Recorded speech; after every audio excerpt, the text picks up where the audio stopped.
Today we are going to be comparing three Ausom scooters, the Ausom L1, the Ausom L2 Max dual motor, and my favorite scooter, the Ausom DT2 Pro. Now, as of right now, Ausom is my favorite scooter brand. I've liked all three scooters I've tried from them, and I like this brand more than any other brand I've tried. Now, these scooters do have some similarities. They all have a different price point. This one is $600 for the L1. The L2 Max dual motor is about $899, and the Ausom DT2 Pro, it looks like they just dropped the price from $1,200 to $1,100. Now, I do want to say, I just randomly was looking up 40-mile-an-hour scooters. I found this one, compared it to a bunch, and I was like, you know what? I gotta try it, and I'm super stoked I did. I have since got a discount code. You can use code QUEST on AusomStore.com, get $50 off any of these scooters, and hopefully by the end of this one, you're gonna know which one you want to buy. Now, before I talk about how they're different, I'm gonna talk about how they're similar, because all of these scooters are just slightly similar. So the DT2 Pro and the L2 Max dual motor, they got that microwave beeping noise. And this one's got the little buzzer noise on the L1. Now, the screen and the interface on all these is about the same. You get the same size screen. You have the same up and down button to change gears or modes. The button for the horn is the same, although this one has a different horn. And they all have the same little bumper for turn signals, which honestly, I just have to say, this is my favorite scooter brand. Turn signal's awful. It's always on. Anytime I'm riding with somebody, they're like, hey, your right blinker's on. Hey, your left blink. Hey, your blinker's on. Hey, are you turning? So the blinker is the most annoying part. They all use NFC tags to unlock your scooter. And I think it's cool. You get two of those keys and then you get a little backup lanyard card. I usually keep these in my wallet just in case. Now, I will say these two are just very close in size, in specs. The frame is very similar. These two are very similar. Another thing that they all have in common is a trigger throttle, which honestly, it's my favorite way to ride a scooter. I've used thumb, I've used twist, I've used half twist, full twist, I've used trigger. I like the trigger throttle the best, and all three of these have one. Now, I do like all these scooters fold similarly. They have this nice big knob here to secure it when it's upright. All three of them have a kick plate, and they got a little latch that hangs down from the top where you can fold it. I will say, because the L1 is adjustable, you can get the tightest fit or the most secure fold. You can really lock it in there. But all three scooters have dual suspension. They all have EABS. They all have a headlight. But we talked about some of the similarities. Let's talk about the differences here. I have an individual first ride video on each of these scooters, and I also have some range test videos. So the cheapest scooter, the L1, has a 48-volt, 15.6 amp-hour battery, and it takes about 11 hours to charge. Now, these two are dual motor scooters, the L2, the DT2. This is the only single motor scooter, and honestly, it's similar to my Segway G3, similar speed, single motor scooter. I think I'm gonna do a video comparing those two. Now, I get the 28 top speed. They advertise a max range of like 44 miles, which that's on eco mode. Nobody's doing that.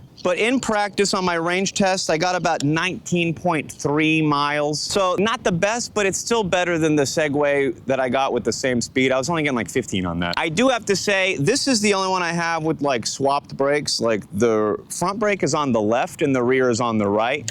And the other two, the rear is on the left, which I prefer. It was actually a little bit of a shock when I switched to this one, because I'm like, why am I about to do a stoppie? I'm pressing the wrong brake. Now, the 11-hour charge on this is kind of a long time, and you don't have a dual charge port option. You do have dual charger on both of these. You can cut the charge time in half. Now, also, I do have to say the L1 has slightly smaller tires than the other one. They're all 10-inch tires, but this one is only 2.75 inches wide, but they are tubeless anti-puncture tires, just like they have on the other two. And also, the actual like tread on the tire seems like it would handle off-road better.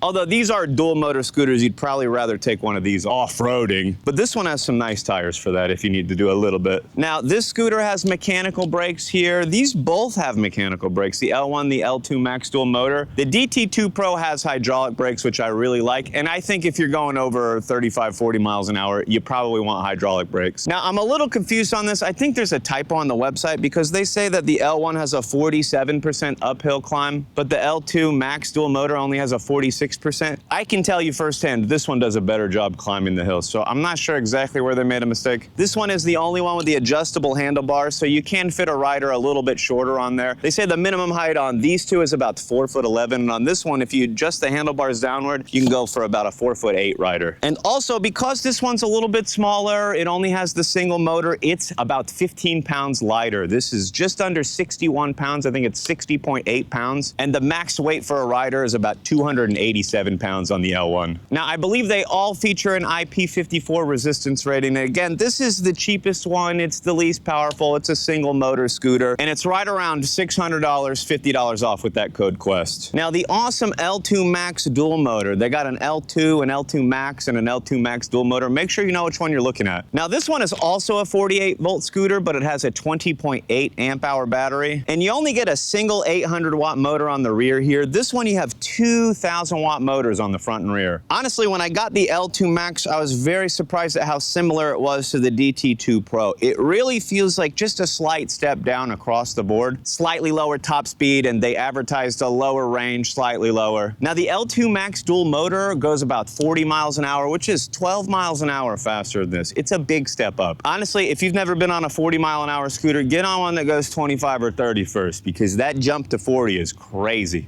Now, they advertise a 56-mile max range, which maybe you get that in eco mode. I'm probably never going to test that out unless it's just so highly requested in the comment section that I have to do it. But like, I'm going to be riding around for hours. Now, the actual range I got on it when I did my max speed range test was only about 19.8 miles an hour. It's just under 20, which is only a slight step up from the L1. Now, I'm going much faster on the L2. It's got dual motor. I can do more stuff with it, but I only get just under 20 miles on both of these when I'm really pushing it to the max. Not my favorite. I really think scooters should go more than 20. I've been on so many. This one has a long charge time of 14 hours, but if you have a second charger and you go with the dual charging option, it only takes 7. Still a long time though. But look, 7 hours is, I don't know if you know this, it's half the time of 14. Now, I don't love that this one has mechanical brakes on it. I kind of wish it had hydraulic brakes on it, but that's probably one of the ways they can make it a little bit cheaper. Now, this scooter, it's so similar to this one. It's 73.4 pounds. This one's 74 pounds. They basically weigh the same. I will say the kick plate on this one's a little bit smaller, and honestly, this one has a feature none of the other ones do. It's got a little USB-C and USB-A charge port on the front, which, look, I haven't used it a single time.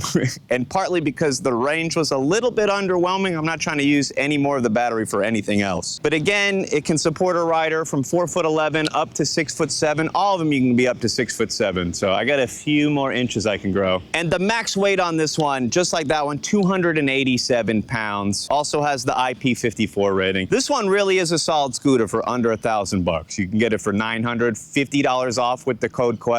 Now I'm about to tell you why the Ausom DT2 Pro is my favorite scooter by far. I've been on over a dozen scooters. This one's my favorite anytime anybody asks me. I'm trying to find one I like better, but this one is really good for the price. Now, the DT2 Pro is a 52-volt scooter with a 23.4 amp hour battery. So two 48-volt scooters, no big deal. 52-volt, it just is a little bit more powerful. It has two 1,100-watt motors, so just another 100 watts per motor over the L2 Max dual motor. And the charge time on this guy is about 12 and a half hours. And if you have that second charger, it cuts it down to 6 hours of charging, which I still only have one charger for each of these, and I don't think that any of them use the same for dual charging. Now, just like the Ausom L2 Max dual motor, this has the 10 by 3-inch tires, and I gotta say, like, the tread on this is going down a little bit. I've just rode this scooter way more than any of my other ones. Anytime I'm not testing or I'm looking to do a video and I'm just having a joyride, I'm on the DT2 Pro. Now, the max speed on here, they say this one's 42 miles an hour. They say this one's 40. This one, it feels slightly faster in each mode. The eco,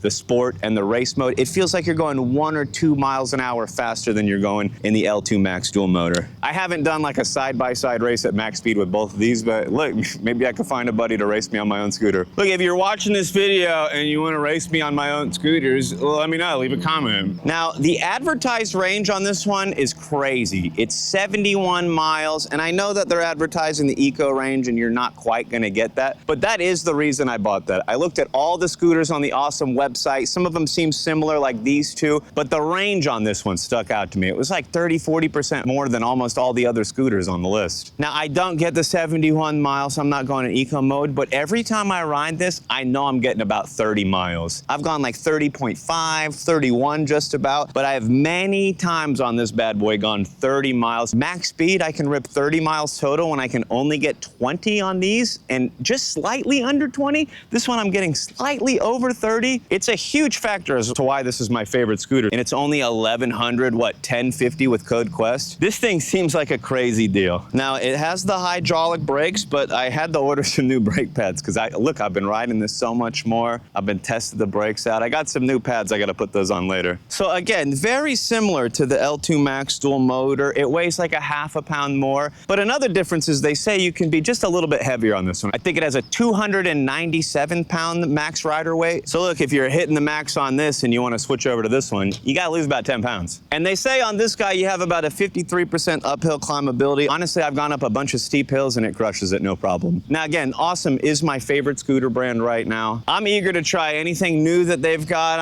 I might try out another scooter or two that they sell on their website. We'll see. I do wish they would make a few improvements going forward. Like, I don't love the turn signals. I don't love the horn on there. If I'm going 40, give me a motorcycle horn. Give me something louder. They could definitely improve on their charge time overall. But for most people, you're gonna ride it in the day and then you're gonna charge it up for your next ride. I was for a little while on my Segway G3, I'd ride it for a bit and then I'd charge it. But at that point, you're charging the battery when it's hot, which isn't a great thing to do. You wanna let it cool off before you charge it. So for me, this scooter, it takes the cake. That 30-mile range is the biggest factor. Like, this scooter is so similar. The speed's similar. It feels like it's the same ride. It weighs about the same. You feel like you're on the same scooter, but you're just going 50% further with this guy. If you want to see more, I have videos on each one of these individually. And again, I probably said it a bunch of times, but if you're checking out the Ausom store and you're looking at any of the Ausom scooters, code Quest for $50 off. Support the channel. All right, I'm not riding today. I'm just talking about the scooters, but if you're getting out there riding, wear a helmet.